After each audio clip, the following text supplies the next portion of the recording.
ketiga, yang perlu teman-teman ketahui ada masalah di Indonesia itu adalah penyimpanan cadangan energi kita itu masih kecil dan terbatas. Nah, sementara bantalan-bantalan tadi itu masih berfungsi, seharusnya kita atau pemerintah Indonesia itu melakukan optimalisasi untuk memperbesar cadangan yang kecil dan terbatas tadi, sehingga bisa muat lebih banyak dan kita bisa juga lebih aman.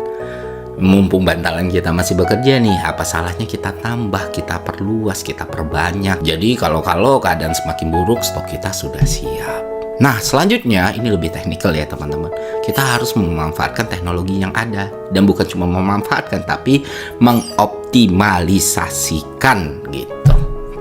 Dan sebenarnya teknologi yang ada ini cukup menjanjikan teman-teman. Jadi gini, kita punya dua hal nih, EOR sama RFCC. Oke, kita bahas satu persatu. EOR itu teknologi untuk mengeluarkan minyak yang sebelumnya tidak bisa naik sendiri ke permukaan. Nah, dalam dokumen resmi SDM, EOR memang disebut terang-terangan sebagai salah satu alat utama untuk menaikkan cadangan dan mendukung produksi, sama eksplorasi dan optimalisasi existing sumur yang sudah kita gunakan gitu. Nah, selanjutnya RFCC. Jadi RFCC itu teknologi yang membuat pengolahan minyak di Indonesia, di kilang-kilang minyak Indonesia itu jauh lebih efisien dan efektif serta optimal teman-teman.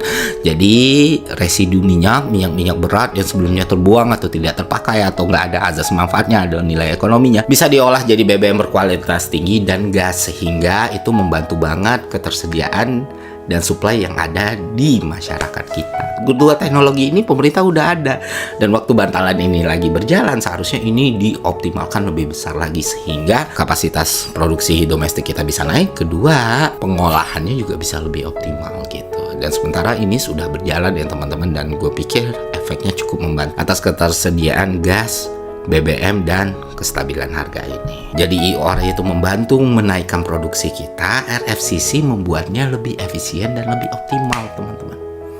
Nah, kombinasi kedua hal ini jelas akan membantu sekali ketahanan kita menghadapi shock atas krisis energi yang terjadi di dunia ini.